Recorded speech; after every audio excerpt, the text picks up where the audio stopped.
a gravação, se vocês puderem começar aí a reunião, alguém, né, elejam aí alguém para anotar e vamos nessa. Eu anoto aqui o escriturário oficial da reunião. Vai lá. Show. Vocês estão me ouvindo? Sim, sim. Estamos ouvindo. Caramba, eu estava mergulhado em código e eu não estava olhando a hora. Deixa só eu puxar as coisas da última reunião aqui.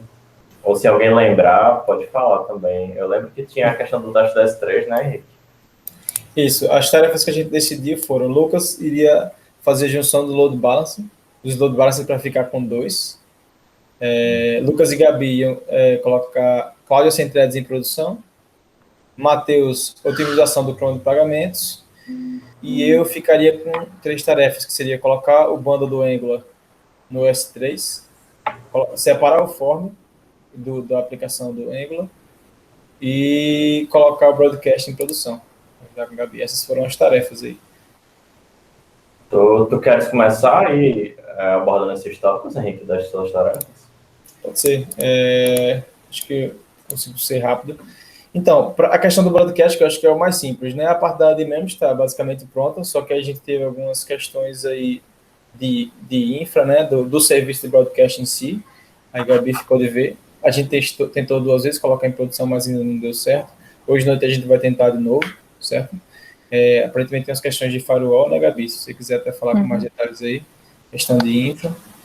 Pronto, acho que os maiores problemas que a gente teve na semana passada para essa foram relacionadas com infra, e aí o Lucas descobriu algum deles, foi meio a gente descobrindo uma coisa e achando outro problema, então foi a conexão com o Redis que não estava tendo, e aí por isso que estava dando timeout, eu não estava conseguindo encontrar certos endpoints, foi por causa do firewall, então, tipo, basicamente da semana passada para essa foi, o código estava ok, aí eu acho que pelo menos, como estava funcionando em Homolog, isso deu uma certa direção para a gente, para entender que o problema não era código, era mais alguma configuração, alguma coisa na infra que estava montada, que não estava correta, mas aí o Lucas já corrigiu algumas coisas que a gente levantou para ele, e aí eu acho que pelo menos assim, hoje à noite a gente faz o teste e já verifica o funcionamento. Eu acredito que vai dar certo, mas porque agora ele está plenamente dentro com a Homolog, e é isso, acho que do broadcast. Um dos problemas aí que aconteceu, inclusive vai ser um dos problemas, já estou meio que abordando um pouquinho do meu ponto de juntar os load balancers, é que a gente vai ter que fazer uma revisão das VPCs da Amazon, porque o problema que aconteceu com o broadcast, por exemplo, é que o broadcast era para ser, em teoria, a gente ia colocar ele no load balancer da área de membros, né? Que é o load balancer que tem da área de membros de produção. Sendo que o load balancer da área de membros, ele está em uma VPC diferente da VPC do Redis da gente.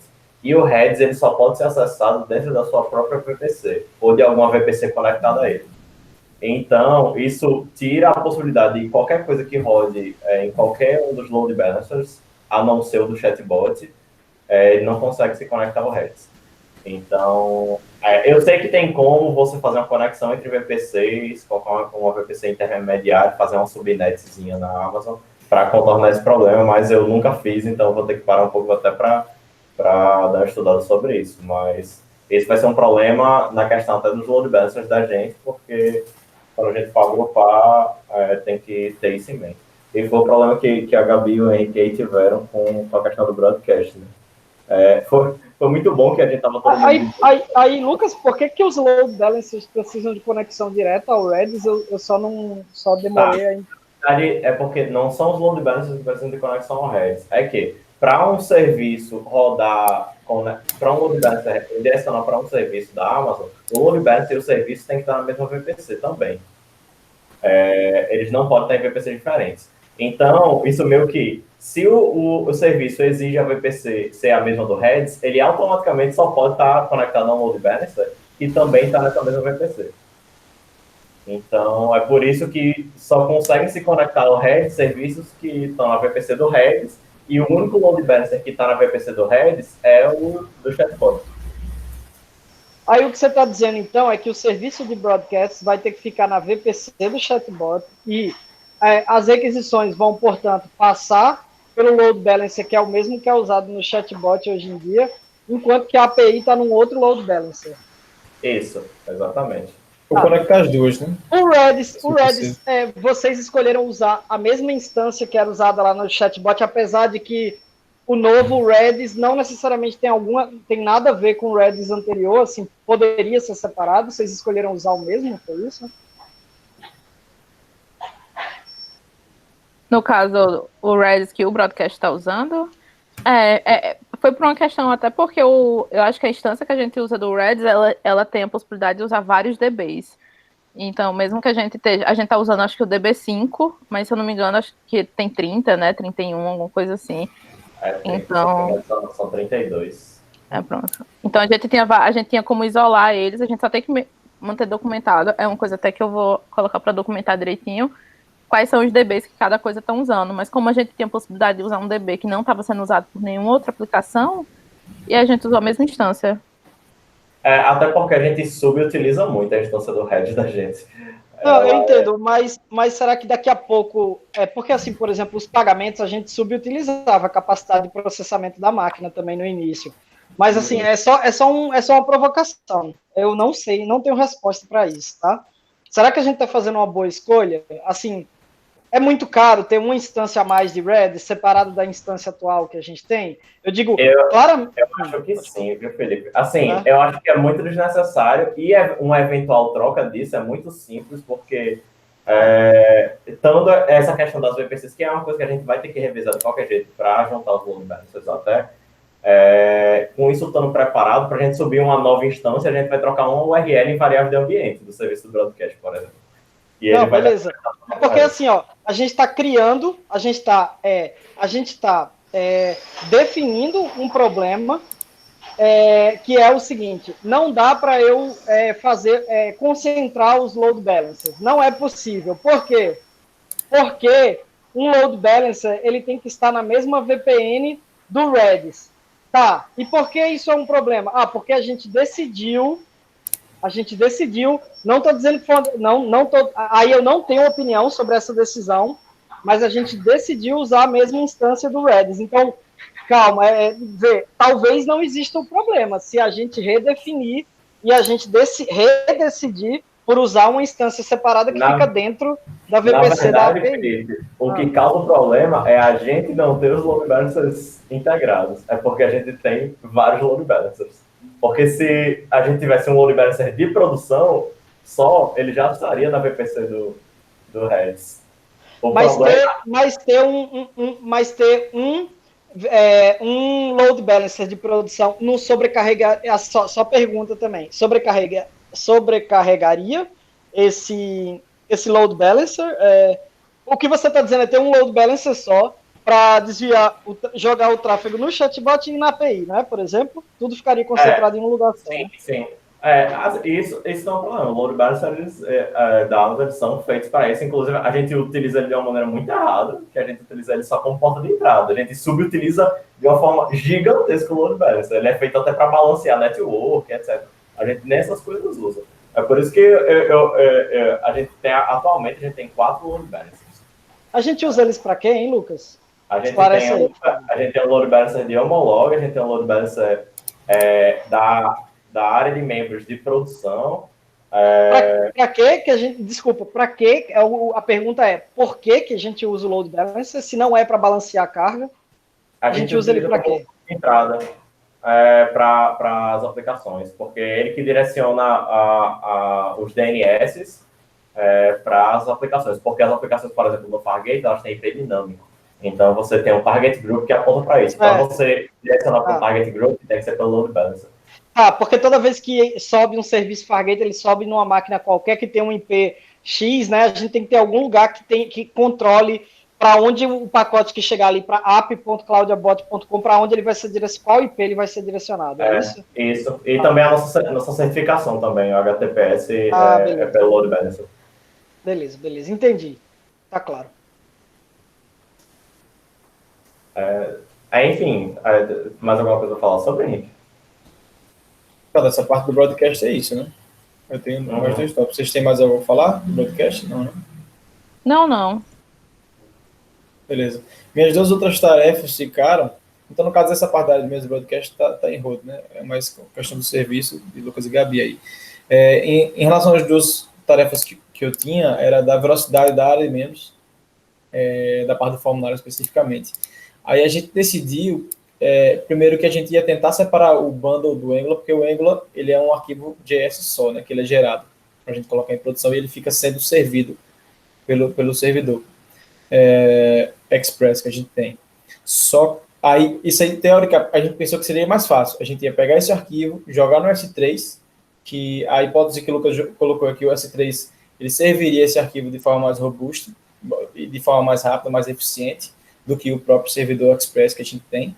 E aí eu consegui fazer isso, eu coloquei o arquivo do Angular no S3. Só que na hora de referenciar lá, mas assim, a gente precisa referenciar ele no orquestrador, de alguma forma, né? Hoje o orquestrador está no mesmo serviço, né, que o Angular, no mesmo serviço da AWS. Aí a referência dele é mais direta. Mas quando eu fui tentar referenciar ele para esse link externo, eu não consegui referenciar o Angular para esse link externo na S3. A gente usa para carregar, acho que travou minha câmera, o celular desligou, descarregou, mas enfim. Na hora que a gente, que o orquestrador aponta para esse link externo, né, que é uma URL do S3, eu não estou conseguindo fazer isso, porque a gente faz isso através do System.js, que é a biblioteca de carregamento dinâmico de módulos no JavaScript, que o SingleSPA, que é o framework de microfrontend que a gente usa esse System.js para carregar os microfrontends dinamicamente. Aí eu pensava que seria mais simples, simplesmente substituir localhost, né, do Angular pelo endereço da S3, só que isso não funcionou. Eu tentei dar estudado em como é que eu poderia resolver isso, mas acabei que não consegui até agora, de ontem para hoje. Só que isso a gente pensou que seria uma tarefa mais simples, né, e por isso a gente decidiu colocar na frente. Porque se a gente fizesse isso, já testaria a questão da eficiência do S3 como uma resolução para servir a admin de forma mais rápida. Só que, como eu demorei nisso, não consegui resolver isso daí, aí eu decidi dar uma pausa nessa tarefa, porque era secundária, só peguei primeiro porque a gente pensou que ia ser mais simples, e decidi partir para a tarefa da separação do formulário em si. Porque ficaram duas tarefas: separar o Angular todo, que teoricamente seria mais simples, e a segunda seria separar o formulário numa aplicação à parte e subir essa aplicação à parte no S3. Entendeu? E aí, enfim, aí eu coloquei no to-do essa de separar o Angular todo e comecei essa questão de separar o formulário numa aplicação à parte e colocar isso no S3. E é basicamente isso. Eu comecei há pouco essa tarefa de separar numa aplicação à parte esse formulário. O objetivo de separar o formulário era eu chegar aqui com algum progresso nessa tarefa, não ter ela finalizada. Mas eu acabei de começar. Semana passada tive alguns imprevistos também, não consegui cumprir esses objetivos. Então, o que seria simples e que já deveria ter feito, não deu tempo, não consegui, por causa desses problemas que eu falei, do bundle do Angular, do microfrontend do Angular, não consegui por causa dessas questões, e a separação do formulário eu comecei agora há pouco. Então, esse é o progresso que está das minhas tarefas. Não foi uma evolução muito grande, não. Pessoal, em algum momento pareceu para vocês que ia ser mais simples colocar o Angular no S3 do que colocar o formulário no S3? Você ainda acha que é mais simples, Henrique? Colocar o Angular Felipe, no S3? Eu pensava que seria mais simples, porque, como eu falei, eu pensava que seria só trocar no orquestrador. Localhost, porque o Angular, o orquestrador hoje, está no localhost, certo? Aí eu pensava que seria só trocar, basicamente, esse localhost pelo endereço do Angular no S3. Mas não é assim que funciona. Não foi assim que funcionou. É porque atualmente ele já usa meio que uma URL, sendo que usa a URL do localhost, né? Isso, aí exatamente. A gente pensou, se eu simplesmente colocar no S3 e usar a URL do S3, vai funcionar. Mas aparentemente não funcionou. Seria a forma, e seria bem fácil, que é só subir no S3 e mudar tipo, a URL no orquestrador, mas não funciona assim. É porque eu lembro exatamente do momento que a gente falou sobre isso na semana passada, e eu lembro de eu perguntar para vocês, pessoal, vocês não acham que é mais simples primeiro a gente subir o formulário e depois a gente partir para esse negócio do Angular, não?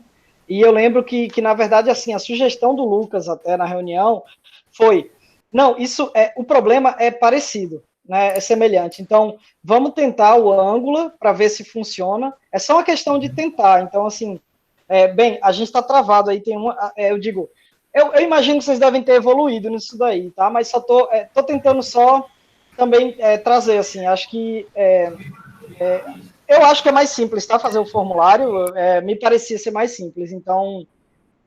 E o formulário é uma coisa que é totalmente separada, assim, da área de membros. Então, coloca esse formulário, sabe? Que aí a gente libera esse formulário com a velocidade que é preciso para a Marina. E acaba de ter aquele negócio de, tá dando lentidão no formulário. Não vai ter mais isso, não vai ter mais lentidão no formulário. Pode ter lentidão na área de membros. A gente vai resolver isso a longo prazo, mas lentidão no formulário não vai mais existir.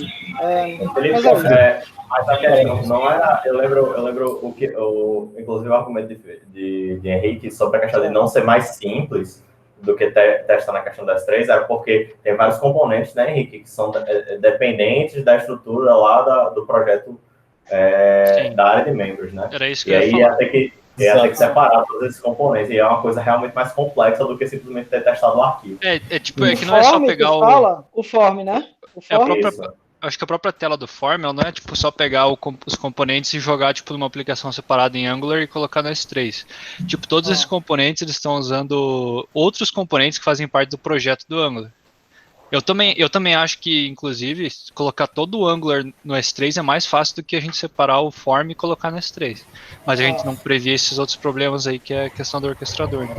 Não, e talvez continue sendo, tá? O ponto é assim, eu acho é possível que a gente esteja aqui na próxima semana, só pra gente e pra gente ir coletivamente aqui melhorando. Eu não sou bom nisso, tá, pessoal? Agora, hoje em dia eu não me frustro mais, mas pra gente não ir dando prazos, na verdade, que vão frustrando a gente. Não aconteceu, tá? É só ver como a gente vai aprendendo, né? Eu falei já pra vocês.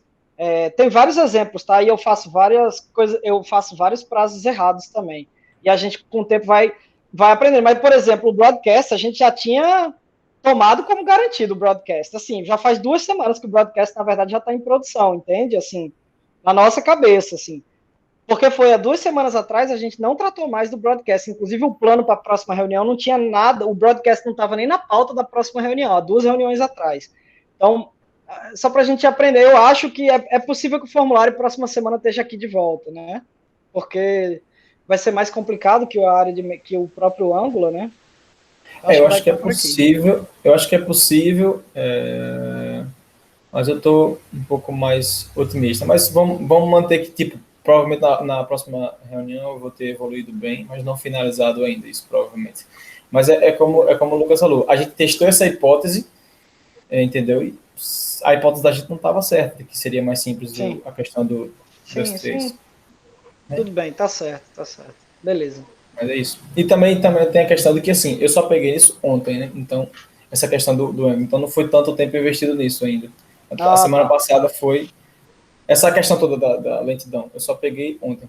Começando com essa abordagem, né? Que a gente pensou que seria mais simples. Vamos lá, lentidão não. A questão é tipo, botar mesmo no S3, né? Acima de lentidão, que é um assunto mais geral. Mais genérico. Assim, isso. Colocar no S3, isso. Eu peguei essa questão de colocar no S3 ontem, entendeu? Aí, não, beleza. Aí do formulário também nem mal começou, né? Então, o formulário daqui para frente. Isso, meia hora que eu comecei, basicamente. Então, não tem muito para mostrar. E é isso. Da minha parte, foram essas questões aí. Aí eu acho que a gente deve investir no formulário realmente, Felipe, porque a sua estratégia faz mais sentido, já que a hipótese que seria mais fácil não funcionou. Aí sim, agora o formulário faz sentido ser isolado. Aí vamos focar nisso e quando der tempo, quando der depois, a gente separa, quando a gente for tratar a lentidão da área de membros toda, aí a gente sim pensa em colocar o bundle do Angular todo no S3. Aí seria uma questão para depois. Focar agora no formulário. E aí, mas só uma curiosidade. E o Rômulo tinha um negócio para falar também, que ele falou ali. Depois fala, Rômulo. Vai lá, Lu. Talvez até seja mais ou menos o que o Romulo vai falar. Na verdade, eu queria saber mais ou menos. Henrique, tu sabe mais ou menos qual o erro que deu no System.js quando você tentou utilizar com a URL das 3? Então, ele simplesmente não carregou o arquivo. É como se ele não tivesse. Aquele link não tivesse sendo acessado. Não tem retorno nenhum. Tu sabe que o S3 tem aquela opção de você tornar o arquivo público ou não, né, Lucas? Não, mas tá público, ele botou como público. Eu conferi com o Lucas, tá certinho nessa questão.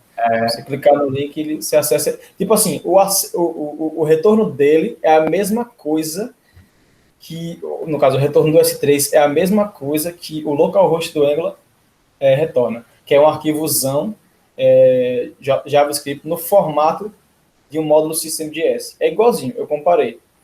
Entendeu? Mas quando você acessa o endereço, tu consegue abrir. Aí, desculpa se a pergunta foi imbecil, mas é que eu preciso entender. Se você acessa o endereço, tu consegue abrir como se fosse a área de membros? Sim. Não, como se fosse a área de membros, não. Tipo, você consegue ver o código. Porque é isso que ele retorna. Aí esse código é jogado dentro de toda a estrutura do microfront-end, que aí sim interpreta ele como uma aplicação e renderiza na tela, entendeu? Entendi. É basicamente isso. Depois da reunião aqui, vamos sentar uns 10 minutinhos só, porque eu acho que talvez tenha uma configuração das 3 que a gente possa tentar para ver se funciona. Mas... De servir um site? Beleza. Você chegou a tentar ela? Não, porque na verdade, tipo, ele é só um arquivo, né? Não é tipo um site. Mas tem como a gente fazer ele servir o arquivo da mesma forma que ele serve um site estático. Tem como a gente fazer isso. A gente tenta. A gente tira uns 10 minutinhos. Se demora mais de 10 minutos, a gente desiste. Pronto. E pode ser que vocês estejam tipo a um passo do negócio aí, né? Só antes de você começar um impulso gigantesco aí de separar e pode ser que funcione. Eu acho que uma forma de testar é, sei lá, põe um site do Google, qualquer coisa, no Angular e tenta acessar por dentro do System.js, porque às vezes ele mesmo trava para acessar sites externos. Isso. Aí, fazer uma configuração, alguma coisa, sei lá, põe um site do Google, qualquer coisa ali que ele vai redirecionar e aí ver o que vai acontecer. Beleza. Tá boa. Show. Tá, eu vou puxar para mim a bola. A questão da junção dos load balancers, eu não fiz, porque eu e a Gabi, a gente ficou aí com um foco total em fazer os testes com a Cloud Threads. A gente foi melhorando bastante aí a questão do nosso teste de load balancing. E como tá? Hoje de manhã rolou alguma coisa aí? Como é que tá isso daí? Então, eu antes daqui, eu fiz o último teste, mas eu ainda não... Eu tô com o CSV aqui, mas eu não botei na tabela para analisar os resultados ainda. Mas eu já tenho 2 resultados de 20 usuários, tanto na Cloud com threads e sem threads, para fazer comparativo já. Então, o próximo passo é fazer com 50 e 100. Aí a gente já vai ter as comparações finais. Só estou tendo alguns quezinhos aí de automatizar o teste, porque, enfim, porque meio que o teste de carga é um chatbot conversando com um chatbot, né, Gabi? Entre aspas. Porque ele recebe uma mensagem e ele vê lá na árvore de decisões dele o que responder. Então, meio que a gente vai olhando, eita, tipo, ele não respondeu aqui, tá, fazer esse ajuste aqui, beleza. Mapeando tudo para funcionar. E teve alguns casos aqui que eu vi que era da configuração da clínica Demolog que tinha e não estava mapeado, aí eu tive que fazer uns ajustezinhos. Mas show. Tirando isto, não fiz a separação do load balancer e da Cloud Threads é isto. Se Gabi quiser complementar algo sobre... Não, eu acho que é isso mesmo. A gente só adicionou esse teste na Cláudia, que já tem threads, porque a gente precisava ter meio que um baseline para comparar. A gente estava fazendo os testes na Cláudia sem threads, só que a gente não sabia qual era o comparativo. Aí a gente se ligou que não, a gente precisa ter os resultados dela com threads, para a gente conseguir classificar o que é bom, o que é ruim, se algo é esperado, se algo não é esperado. Mas aí a gente adicionou esse passo de testes, mas aí depois daqui eu sento com o Lucas de novo pra gente ver isso. E aí, quarta-feira à noite, amanhã à noite vai estar no ar, Cláudia sem threads, velho? Hoje eu não durmo enquanto eu não terminar todos esses testes. Eu já disse isso. Beleza. Show. Hoje eu tô bem humorado que a Oralcim pagou o boletão deles lá, então... Eu vi. Celebrar aí. Top. Boletão melhora o humor das pessoas. Boletão é muito bom. E funcionou tudo bem, né, Dias? Tipo, todo mundo foi descontado, tá tudo certo lá. Todo mundo funcionando, feliz. Show de bola. Topíssimo. No mais, das minhas partes, era isto, né? Matheus, você vai falar algo sobre o plano de pagamentos? Certo. Na semana passada eu fiz uma pequena refatoração lá do Chrome. Passei para homologação, o Felipe homologou e viu umas questões que estavam dando problema lá no ambiente de homologação. Uns logs esquisitos, né, Felipe? Na questão de separar o Chrome, eu só dei uma estudada na questão dos workers do Node. Eu conversei com o Lucas sobre isso. Acho que vai ser a melhor saída para a gente, pelo menos passar ele para uma Lambda, para ele fazer todo o cron em paralelo. Então eu pensei em pegar todos os IDs de payment data, separar em pequenos blocos e cada worker faz o cron nesses pequenos blocos de IDs, né? Essa foi uma das soluções que a gente encontrou e eu acho que vai ser a melhor, pelo menos por enquanto, para um MVP. Ainda nem comecei essa tarefa, acho que ela é uma tarefa grande, tem bastante coisa para ver, ela tem que estar funcionando porque o cron de pagamentos é bem importante para a gente. Vai ser bem complicado de homologar também, eu acho, essa tarefa, passar o cron para a Lambda. Mas eu acho que dá para a gente fazer uns testes antes de colocar algumas clínicas como intolerância no banco de homologação e ir fazendo esses testes, né? E rodando o cron durante alguns dias. Mas eu queria conversar também com o Felipe para ver uma questão do Dialogflow, porque eu não sei agora se eu continuo, pelo menos nessa semana, nessa tarefa do Payment Cron, ou se eu pego o Dialogflow, que é uma tarefa do meu one-on-one, um objetivo aí para esse mês. Eu acho que a do Payment Cron vai demorar bem mais do que o Dialogflow, mas não sei o que a gente pode decidir aí. Matheus, vamos lá. Não subestime esse Dialogflow. Acho que nada dá para subestimar. O cron de pagamento, acho que também não dava para desconfiar que iria demorar tanto, sei lá.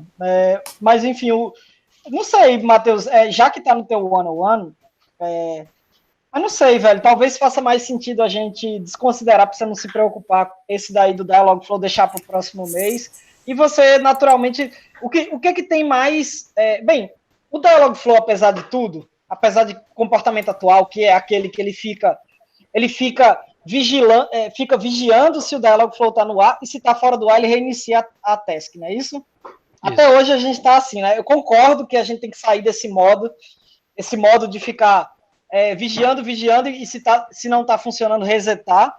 Mas como isso não está sendo uma coisa que está incomodando mesmo, para você ficar mais tranquilo, foca aí no cron de pagamento. A não ser que você me diga, não, Felipe, eu acho que vale mais a pena eu sair do cron de pagamento e voltar para o Dialogflow. Mas eu acho que se desliga do Dialogflow, vamos passar esse objetivo para o próximo mês e foca nesse mês no cron de pagamento, certo? Certo, beleza. Então, acho que é isso, né? Tem mais alguma questão pra gente? Acho que foi isso, acho que só faltando definir exatamente o que fazer. Da minha parte, acho que ficou claro o que eu vou fazer. Porque continuar com essa questão do formulário e conversar com o Lucas agora para ver se essa questão do bundle se resolve de forma simples. Vai ser uma boa a gente sentar aí, Henrique. Eu tô com a sensação boa que talvez aquela configuração dê certo. Porque a forma que ele serve é diferente, sabe? Tipo, uma ele serve como streaming de arquivo, outra não. Pode ser que por ele ser streaming de arquivo, esteja dando erro no System.js. Mas também eu dei uma lida, assim, quando você falou que o problema era no System.js, eu também dei uma lida bem por cima, assim, que o System.js ele pode ter alguns problemas de cores também, mas tem um workaround para isso. Aí a gente vê. Mas, na questão do... Então, para mim, continua sendo a quadra dos 100 threads que tem que ir amanhã tá no ar, né? Concluir todos os testes. A questão da junção dos load balancers, né, até a próxima semana, ou pelo menos diminuir algum. Eu não sei se vai dar para fazer 2, porque adicionou uma complexidade agora da questão das VPCs que eu não tinha pensado antes. Então... Lucas, se tu quiser simplificar a tua vida, deixa só a cloud de 100 threads, aí, sei lá, velho, na próxima reunião a gente velho, simplifica Pode aí. Ser. Pode ser, tranquilo. Então, Porque é load balancer, concorda? A gente já está pagando caro faz tempo. O que você vai fazer é diminuir nossa conta. Não vai matar a gente. Deixa isso para depois. show. Foco para diminuir suas preocupações também e a gente simplificar. Assim. O Henrique acho que resumiu bem o que ele vai fazer. Acho que a Gabi vai ficar mais com coisa do Brother. Ela vai falar, né? Eu estou já falando. Mas seu caso é Cláudia sem threads. Acho que é isso. Show. Não, tranquilo, então. Gabi? Vai ser mais um feedback para a próxima reunião do broadcast. E aí eu vou ver essa questão também do teste de carga com o Lucas. Matheus, tu vai continuar na questão do Chrome, né? Ver o processamento em paralelo. E acho que é isso. Deu para anotar tudo aí, Henrique? Eu sim. Vamos usar isso aqui. Acaba rápido digitando. Eu acho que é isso, né? Porque é meio que a repetição da semana passada, né? Eu acho que não teve. Pois show, gente. Se alguém tiver mais algo para falar, fale-se agora ou fale-se até a próxima semana. Então fechamos. É isto. Show. Henrique, quer ficar aqui ou quer ir para outra sala? Bora para outra sala para você. Não, mas que não é usada, né? Vamos ficar aqui mesmo, então. Sim, o Dias vai tirar férias, né? Então na próxima reunião de infra ele não estará aqui. Olha aí. Aí Então, sim, hein? Tá na casa de mãe já, pronto, já tá de férias. Na casa de mãe, comendo bem. Não que faça falta na reunião de infra, mas. É isso, rapaz, sim. Mas tirar férias é bom, né? Não que faça falta, tirar férias é bom também. Beleza. Valeu, então. Falou, pessoal. Valeu, galera. Valeu, gente. Valeu. Deixa eu parar aqui. Sim, depois eu te passo o vídeo, viu, Henrique? Que eu